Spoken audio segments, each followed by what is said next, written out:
reflection, and personal questions. If you don't like some of the answers you're giving, ask yourself if you're ready to change. Take on the challenge of changing your mindset and way of thinking. When did your financial education begin? Was it from this book or another source?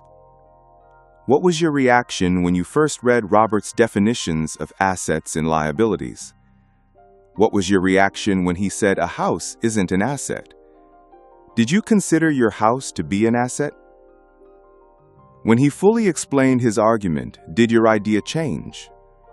Which cash flow pattern most closely resembles your life? Is there anything besides your house that you considered an asset but later proved to be a liability? Do you agree with this statement? What story do the numbers in your life tell? Has there ever been a time in your life that seemed like a positive achievement, like a promotion or pay raise, but it didn't lead to the expected balance sheet results? If you stopped working today, how long could you survive? Does that number surprise or scare you? Most of the MBA students thought Ray was asking the question as a joke. No one answered, so Ray asked again, "What do you think? What business am I in?" The students laughed again, and finally a brave young man said loudly, "Ray, who in the world doesn't know you're in the hamburger business?" Ray smiled. "I knew you would say that." He paused and then quickly emphasized, "Ladies and gentlemen, I'm not in the hamburger business. My business is real estate."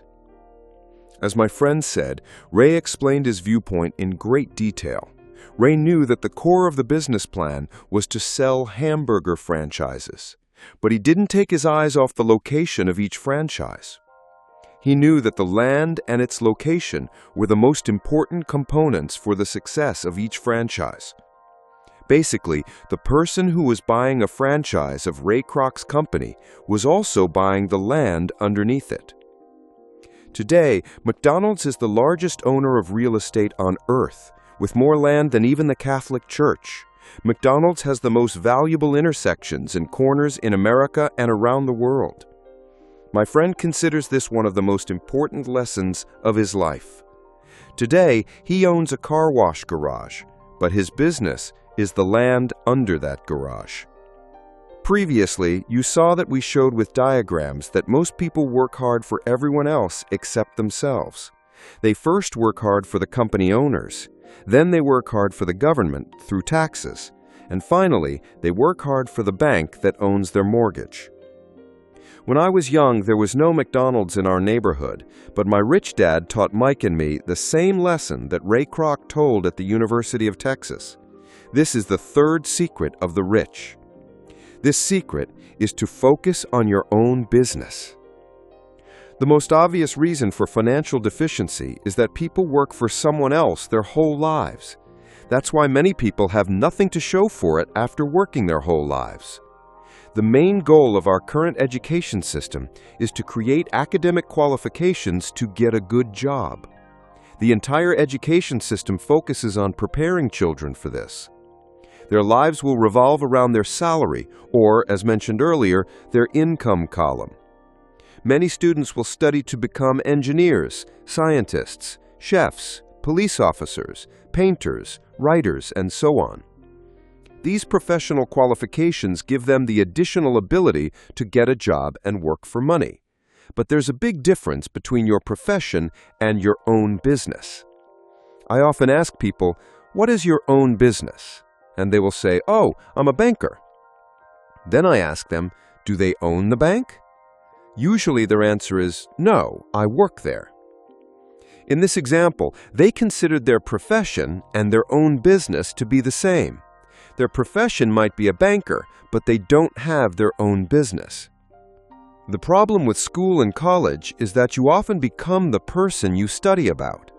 That is, if you study cooking, you become a chef. If you study law, you become a lawyer. And studying auto mechanics makes you a mechanic.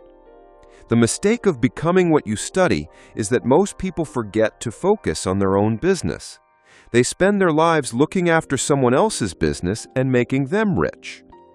To get financial security, a person should focus on their own business.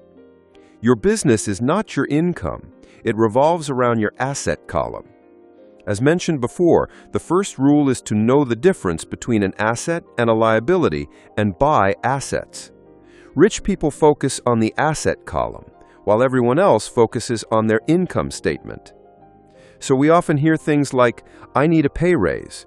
If only I got a promotion. I'm going to college to get a little more training so I can get a better job. I'm going to work overtime. Maybe I need to find another job."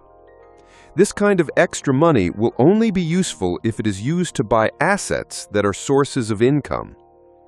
Most poor and middle-class people are financially conservative, which means I can't take risks. The basic reason for this is that they don't have a financial foundation. They have to stick with their jobs and play it safe. When layoffs became commonplace, millions of employees learned that their biggest so-called asset, their house, was eating them alive. Their asset was consuming their money every month. Their car, which was their second asset, was also chewing them up raw.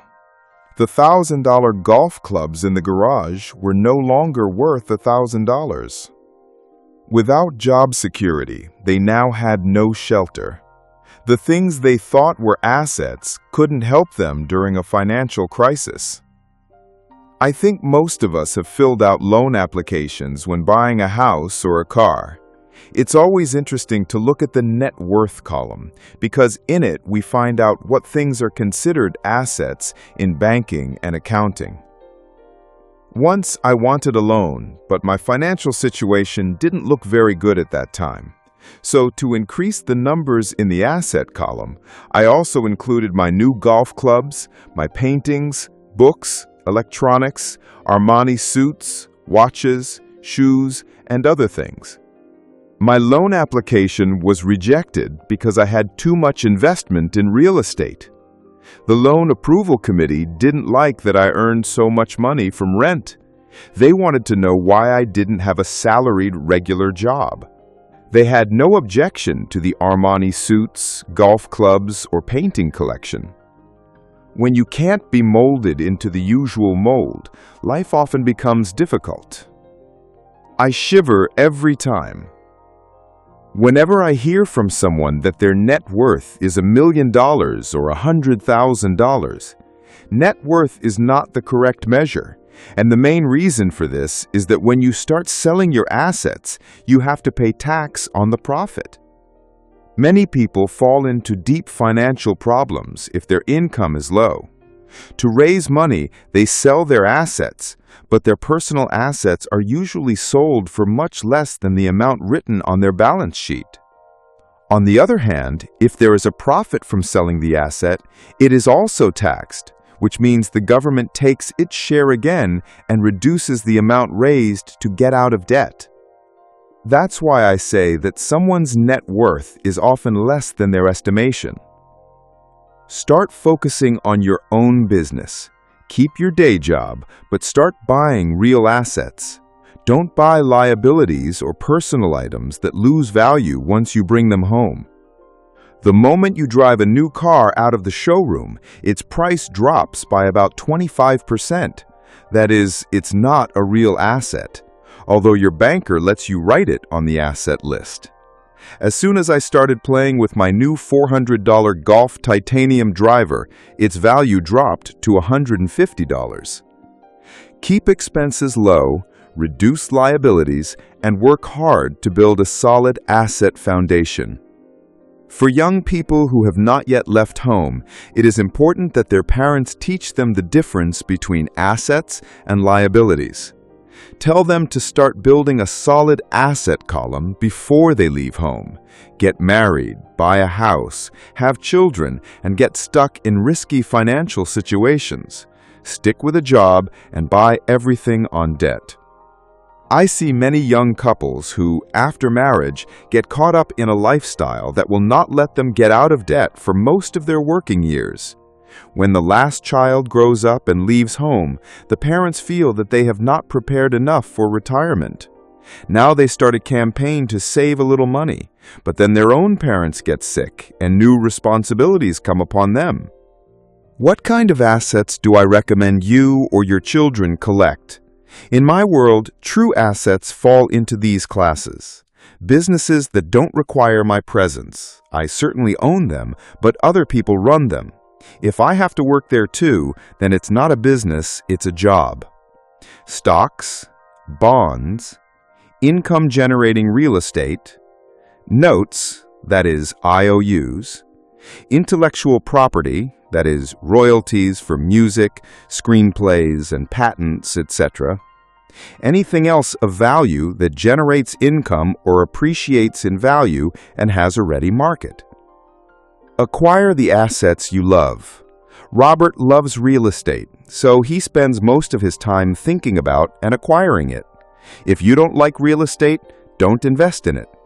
Robert also loves shares in small companies, especially startups, because he is an entrepreneur himself. Some people are scared by the risk of such low-capital companies, but Robert sees them as a place to create wealth. His strategy is to get out of those shares within a year. On the other hand, his real estate strategy is to start small and, while deferring taxes on the profit, sell them to buy even bigger properties and hold the real estate for less than 7 years. Even while working for the Marine Corps and Xerox, Robert focused on his own business. He kept his day job but was active in his asset column, trading in real estate and small-town businesses. He doesn't encourage anyone to start a new company unless they really want to. I know how much of a hassle it is to run a company, so I don't want anyone to fall into that trouble. There are many opportunities when people can't find a job, and at that time, starting their own company seems like the best solution. But always remember that your chances of success are very low. 9 out of 10 companies fail in the first 5 years. Of the companies that survive the first 5 years, 9 out of 10 of them eventually fail. So I would only recommend it if you have a strong and real desire to own your own company. Otherwise, keep your day job and focus on your own work. When I say focus on your own work, I mean to strengthen and hold your asset column. Once a dollar goes in, never let it go out. Think of it this way. When a dollar goes into your asset column, it becomes your employee. The best thing about money is that it works 24 hours a day and can work for generations. Keep your day job, be a great, hard-working employee, but keep growing your asset column. When your cash flow increases, you can buy luxury items. An important fact about this is that rich people buy luxury items last, while poor and middle-class people tend to buy luxury items first. Poor and middle-class people often buy luxury items like big houses, diamonds, fur coats, jewelry, or boats because they want to look rich. They do look rich, but in reality, they just sink deeper into the quicksand of debt. People with old money, that is, those who have been rich for a long time, build their asset column first. Then, the income generated from the asset column buys luxury items for them. Poor and middle-class people buy luxury items at the cost of their hard-earned money and their children's inheritance. True luxury is the reward for investing in a real asset and building it. For example, when extra money started coming to my wife Kim and me from our apartment house, she bought a Mercedes for herself. She didn't work extra or take any risk for it because the apartment house, not her, bought the car. However, she had to wait for 4 years while the real estate investment portfolio was growing and generating enough extra cash flow to buy the car. But the luxury of the Mercedes was a true reward because it proved that she knew how to grow her asset column. Now that car is not just a beautiful car to her, it means more than that. It means she used her financial intelligence to buy it. In contrast, most people buy a new car or other luxury items on loan based on emotion. Maybe they're bored and need a new toy. Buying luxury items on loan often makes the person eventually get bored with that item because the loan becomes a financial burden. When you have spent time investing and working on your own business, you are ready to learn the biggest secret of the rich. That is, the secret that puts the rich far ahead of the rest of the people. Study Session, Chapter 3, Third Lesson. Focus on your own business. Summary. Robert's friend listened to a lecture by Ray Kroc, the founder of McDonald's, at the University of Texas in Austin in 1974. Later, Ray agreed to go with the students to their favorite place for a beer. He asked the students what business they thought he was in. At first, the students laughed, and then they replied that he was in the business of selling hamburgers. But Ray told them that he was not in the hamburger business, but in the real estate business. He knew that the land and location of each franchise played the most important role in its success. Today, McDonald's is the single largest owner of real estate on earth, owning the most valuable corners and intersections around the world.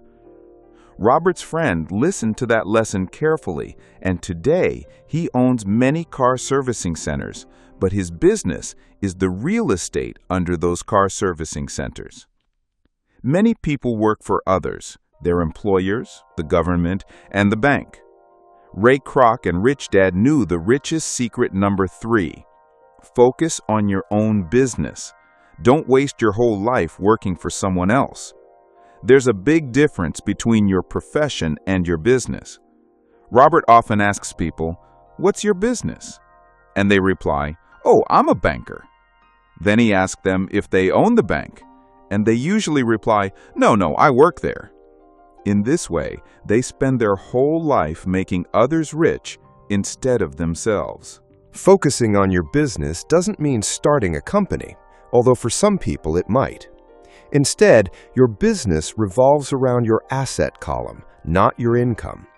A promotion or a good job will only help you become more financially secure if the extra money is used to buy income-generating assets. Most poor and middle-class people are financially conservative. The main reason for this is that they don't have a financial foundation. They have to stick to their jobs and play it safe. They can't take risks, and when hard times come, the things people considered assets don't help them survive a financial crisis. The value of that car decreases a lot. The same thing happens to golf clubs. The things that the bank allows a person to put on the asset list on their financial statement are often not real assets. Robert was once denied a loan because the bank didn't like that he was earning so much money from rent. The bank was also worried that he didn't have a regular job. But when Robert included suits, an art collection, and other personal items in the asset list, the employees had no problem. Net worth is not the measure people think it is. Most of the so-called assets that people base their net worth on are not as valuable as they think, or if their value increases, the profit will be taxed. So Robert tells people to focus on their own business. Keep their day job, but start buying real assets, not liabilities or personal items that have no real value after you bring them home. Keep expenses low, reduce liabilities, and work hard to build a solid asset foundation. Parents need to teach this to their children before they leave home so they understand what true assets are, which will prevent them from getting caught in a life of debt. Robert says that real assets come in these classes. Businesses that don't require my presence. I certainly own them, but other people run them. If I have to work there too, then it's not a business, it's a job. Shares, bonds, income-generating real estate, notes, intellectual property, that is royalties from music, screenplays, and patents, etc. Anything else of value that generates income or appreciates in value and has a ready market. Acquire the assets you love. Robert loves real estate, so he spends most of his time thinking about and acquiring it. If you don't like real estate, don't invest in it. Robert also loves shares of small new companies because he is an entrepreneur himself. Some people are scared by the risk of such low-capital companies, but Robert sees them as a place to create wealth. His strategy is to get out of the investment within a year. On the other hand, his real estate strategy is to start small and, while deferring taxes on the profit, sell them to buy even bigger properties and hold the real estate for less than 7 years. Even while working for Marines and Xerox, Robert focused on his own business. He kept his day job, but was active in his asset column, trading in real estate and small-town businesses. He doesn't encourage anyone to start a new company unless they want to. If not, he advises them to keep their day job and focus on their business. Strengthen and hold your asset column. When cash flow increases, people can get involved in luxury items, but only if the cash flow supports them. Build the asset column and then buy luxury items with the income generated from those assets. Left hemisphere moment. When assets start giving enough income to buy luxury items, you can buy them. Right hemisphere moment. Think creatively about what your business is. It's not your profession. Subconscious moment. Acquire the types of assets you love because you will take better care of them and have fun learning about them. What was Robert saying? Now is the time to think.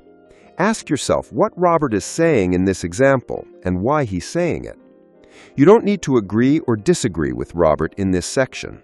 The goal is to understand what Robert is saying. Remember, this curriculum is designed to be collaborative and supportive. 2 brains are better than 1. If you don't understand what Robert is saying, don't hesitate. Ask for help.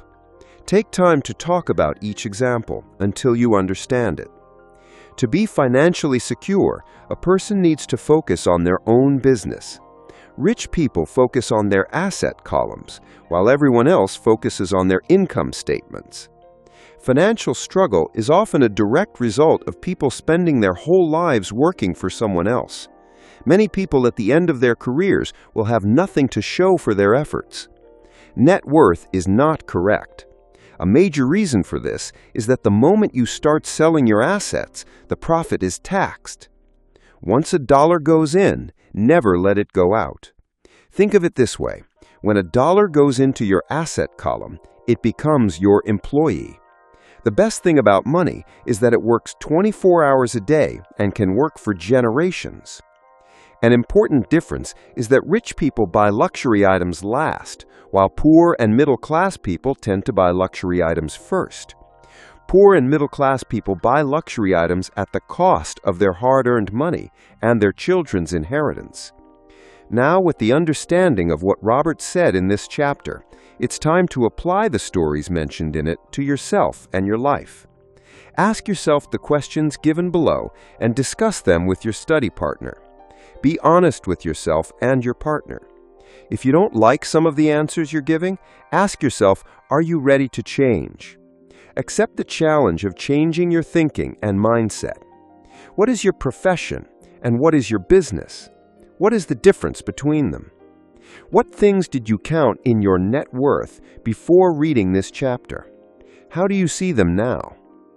Are the assets you are acquiring something you love? If not, how can you change it? Fourthly, was there a time when you bought a luxury item that your cash flow didn't support? When did you buy something when the cash flow made that purchase seem logical? Compare how you felt during and after these 2 situations. Is there someone in your family who spent their whole life working for others and ended up with nothing left? If you could, what advice would you give them? Glossary. Bond.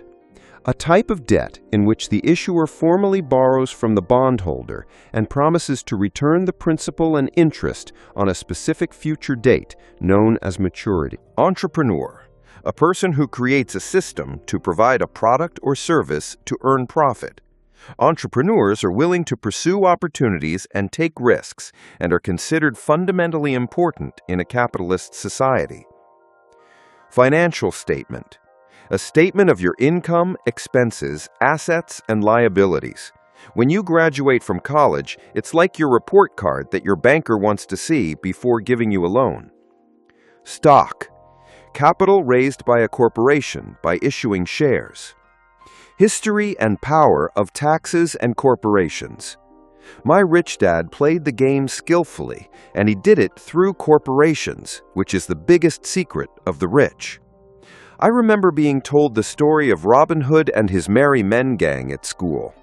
My teacher described it as a wonderful story of a romantic hero who took money from the rich and distributed it among the poor. On the other hand, my rich dad didn't see Robin Hood as a hero. He considered Robin Hood a criminal. Even though Robin Hood's era has passed, his followers are still alive today. I often hear people say, "Why don't the rich pay for it?" Or, "The rich should be taxed more and distributed among the poor." This Robin Hood fantasy of taking from the rich and distributing among the poor has proven to be the most painful for the poor and middle class. Because of this Robin Hood ideal, such a huge tax burden has been placed on the middle class. The truth is, the rich are not taxed at all. The money for the welfare of the poor is mainly given by the middle class, especially the high-income middle class. To fully understand taxes, we need to know their historical background. Although my highly educated dad was an expert in academia and history, my rich dad considered himself an expert in the history of taxes. Rich Dad told me and Mike that there were no taxes in England or America before. Sometimes temporary taxes were levied to cover the cost of war. The king or president would just announce it, and everyone would be encouraged to give their part. In Britain, taxes were imposed for the war against Napoleon from 1799 to 1816. In America, taxes were imposed from 1861 to 1865 to cover the cost of the Civil War. In 1874, England imposed a permanent income tax on its citizens. In 1913, with the approval of the 16th Amendment to the American Constitution, the income tax also became permanent in America. At one time, Americans were anti-tax. The famous Boston Harbor Tea Party incident, which sparked the Revolutionary War, happened because of the excessive tax on tea. It took about 50 years for both England and America to make the idea of a regular income tax acceptable to the public. From these historical dates, we don't know that these two taxes were initially imposed only on the rich. Rich Dad wanted me and Mike to never forget this.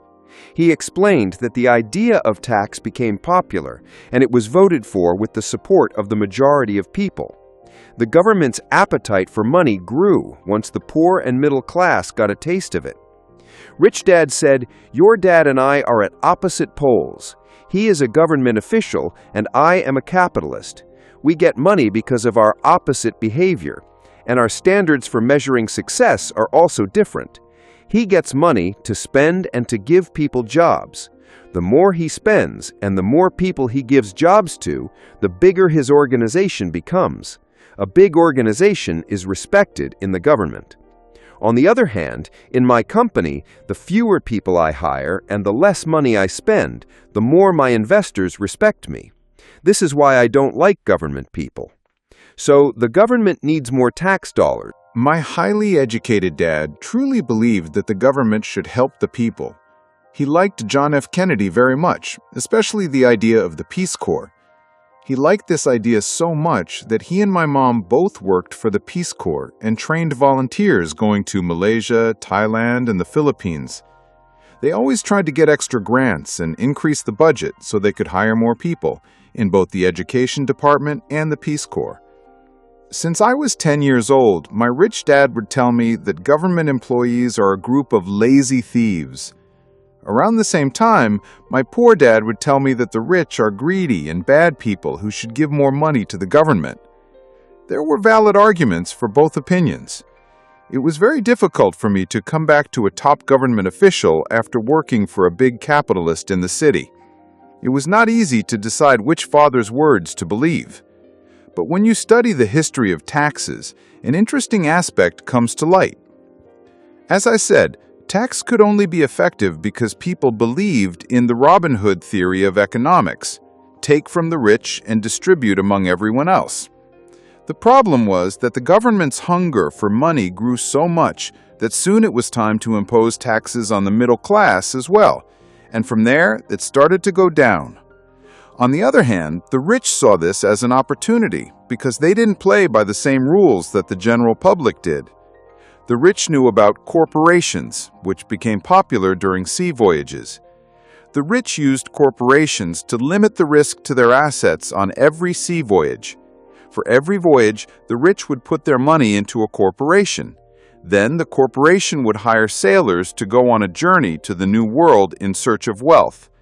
If the ship sank, the sailors' lives would be lost, but the rich would only lose the amount of money they invested in that specific voyage.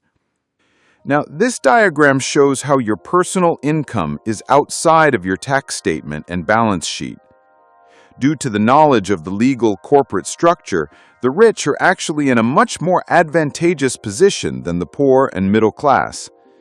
Because I was taught by two fathers, one a socialist and the other a capitalist, I quickly understood that the capitalist's philosophy had more economic knowledge.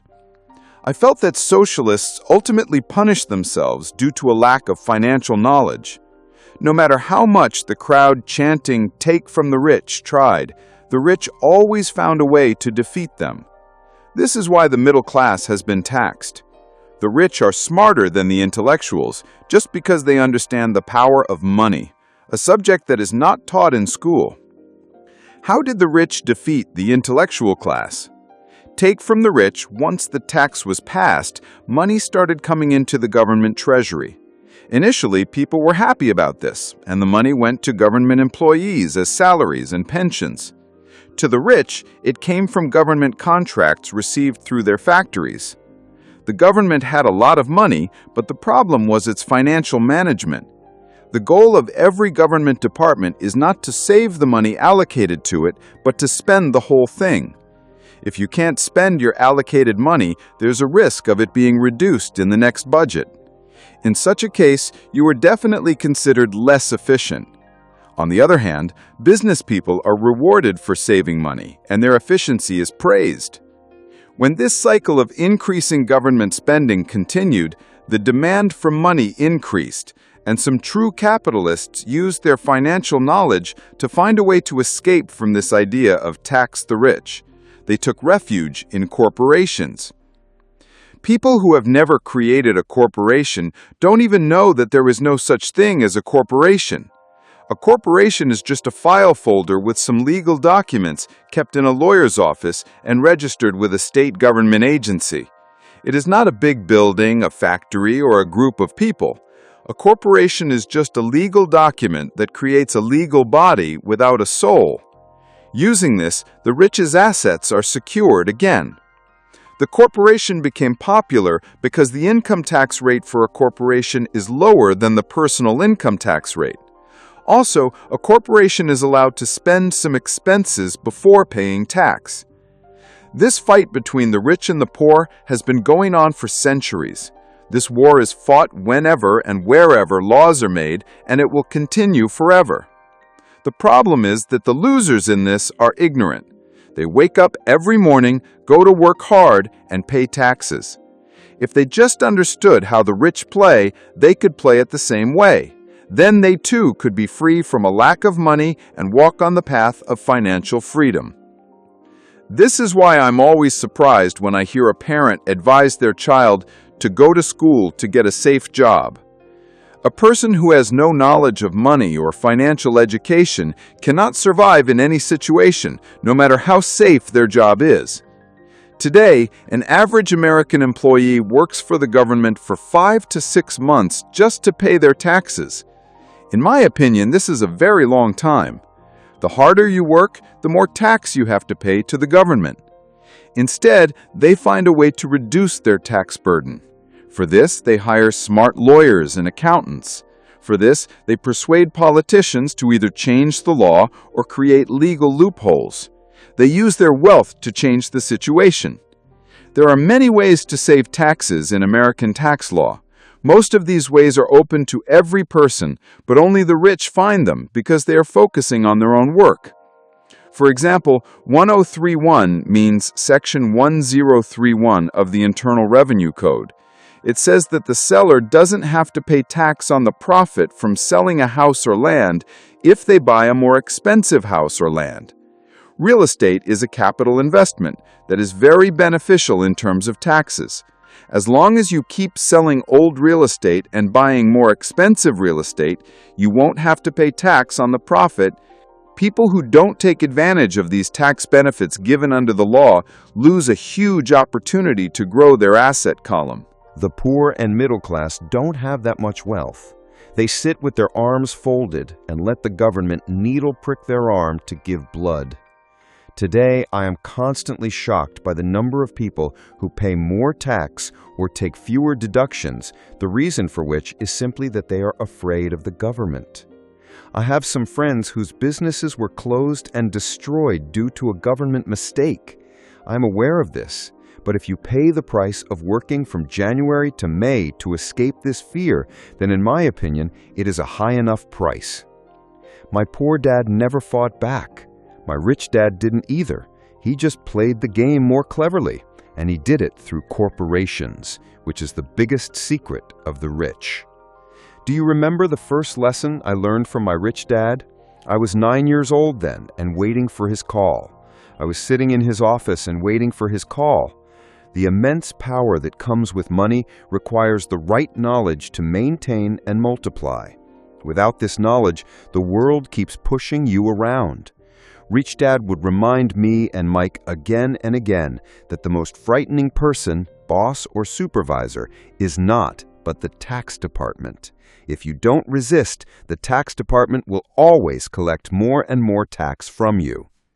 The first lesson of making money work for you instead of working for money is about power. If you work for money, you hand over power to your employer. If money works for you, then you keep the power with you and control it. Once we got this knowledge about how much power there is in making money work for us, he wanted us to be financially smart and not allow anything or anyone to push us around. If you are ignorant, you can be easily intimidated. If you know what you are talking about, you have a chance to fight back. This is why they gave so much money to smart tax accountants and lawyers. If you know you are right, you are not afraid to fight back, even if you are fighting with Robin Hood and his Merry Men gang. My highly educated dad always encouraged me to find a good job in a big corporation.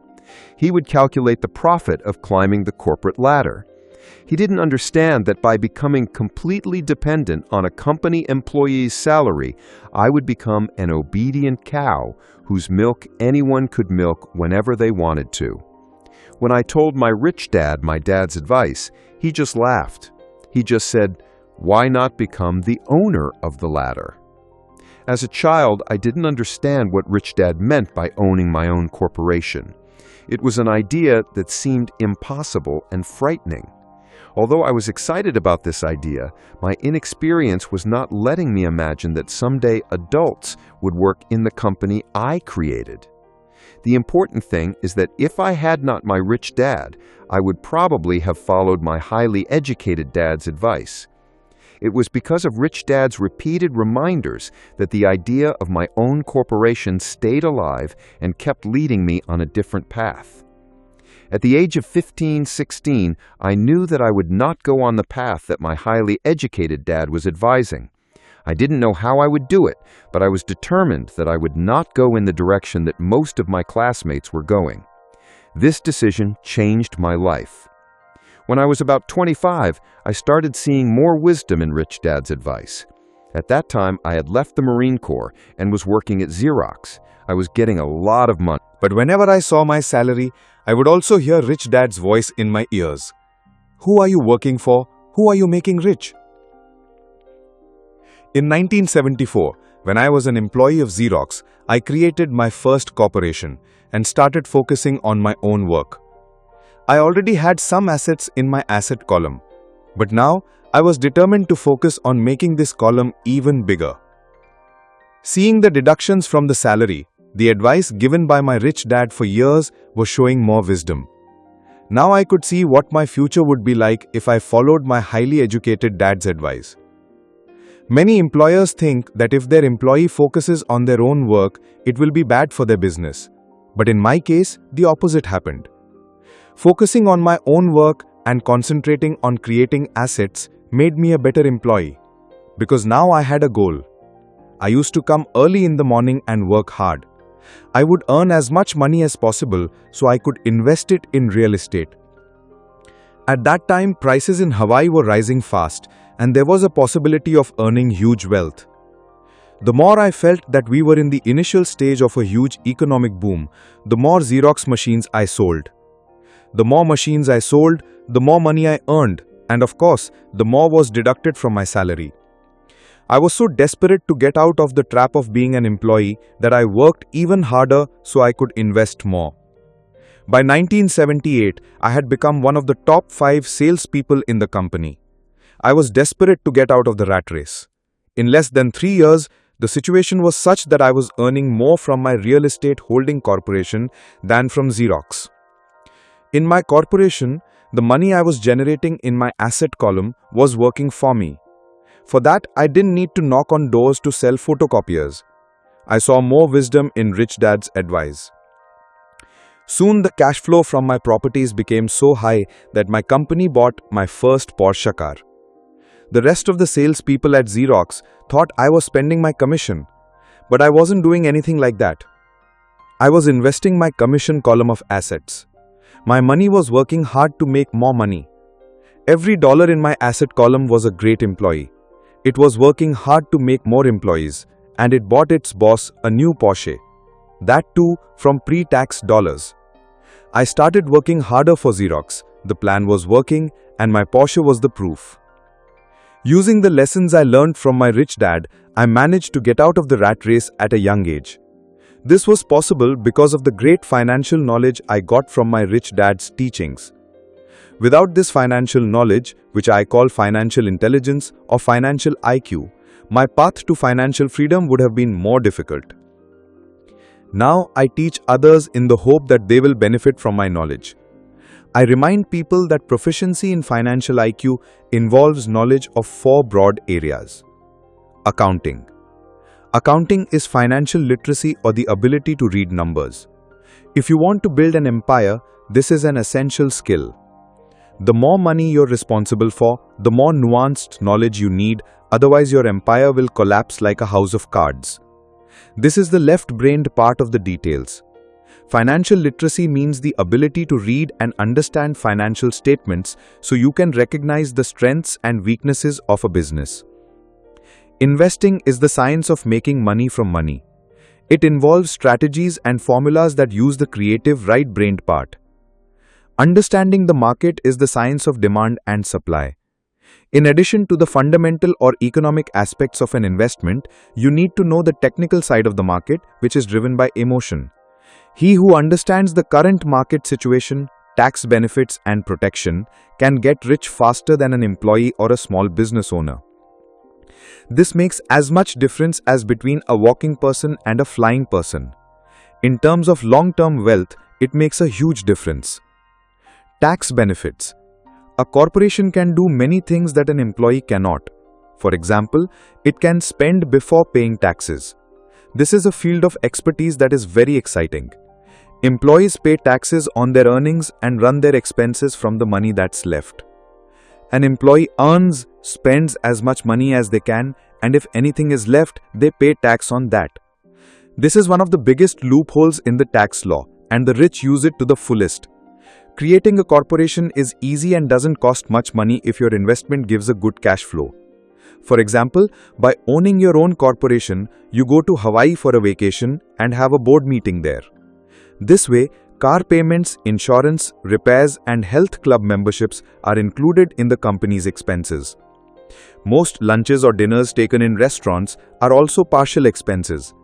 But all these expenses are done legally before paying taxes. We live in a litigious society.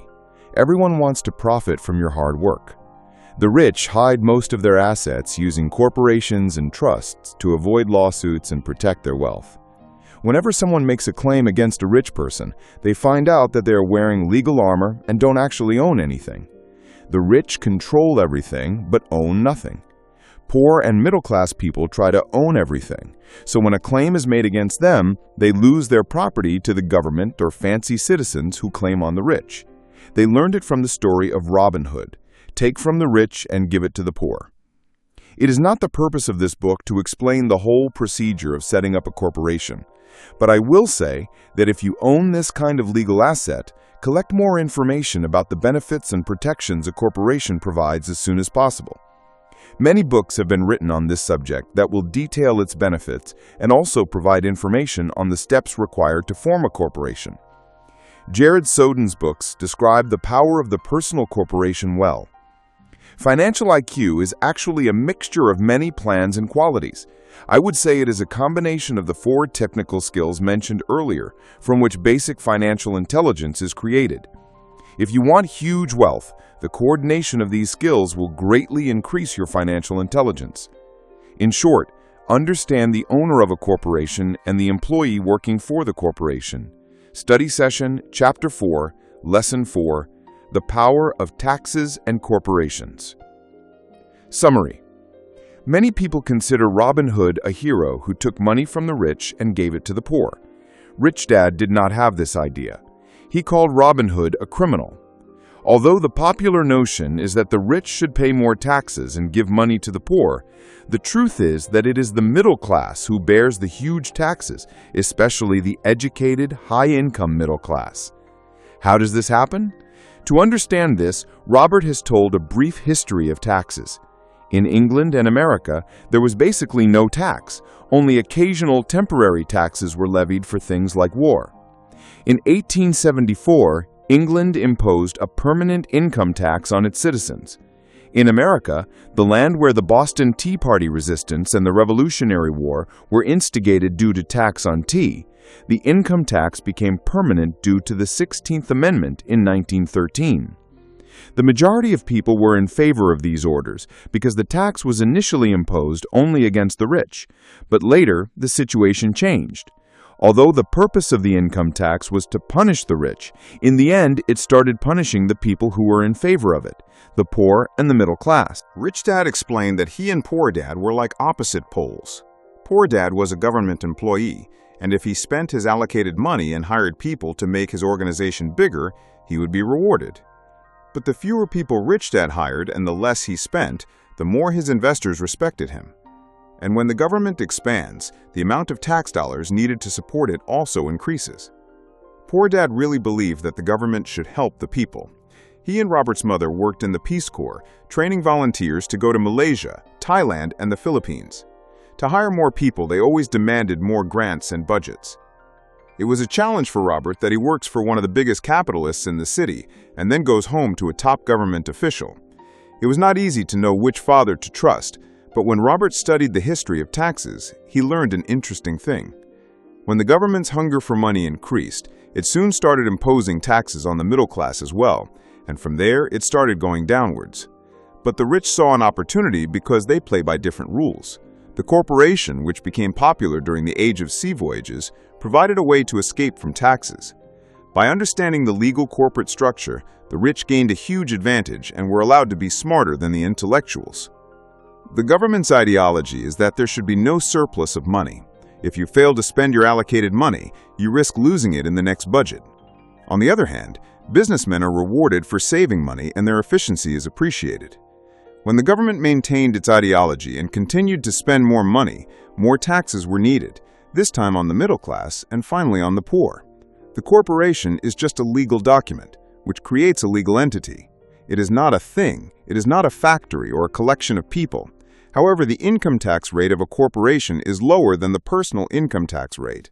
In addition, the corporation is allowed to make some expenses before paying taxes. All those people who go to the office for their jobs and pay taxes, if they understood how the rich play the game, they could also do the same. The problem is, the harder you work at a job, the more tax you have to pay to the government. Taxes ultimately punish the very people who lobbied on their behalf. Attempts to punish the rich are rarely successful because the rich shift their tax burden elsewhere.